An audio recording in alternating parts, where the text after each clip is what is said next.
ამ მოძრაობის შექმნას საინტერესო ისტორია უკავშირდება.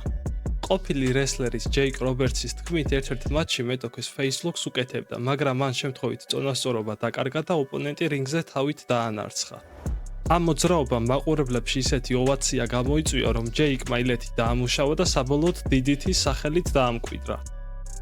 თვითონ DDT კი არის ქიმიური ნივთიერების დასახელება, რომელიც სერიოზულ ზიანს აყენებდა გარემოს და ადამიანის ჯანმრთელობას. 1972 წელს ამერიკამ ამ ნივთიერების გამოყენება შეზღუდა. ჯეიკი გაზეთს კითხულობდა და პირველ გვერდზე სწორედ ამ სიახლის შესახებ იყო სათაური გამოტანილი. თავად როგორც ყვება ვერ მიხვდა რაზე იყო საუბარი და მისი ახალი მოძრაობისთვის უბრალოდ რაიმე სახელის შერჩევა უნდოდა. პირველი რაც თვალში მოხვდა ეს დიდად დაწერილი DDT იყო.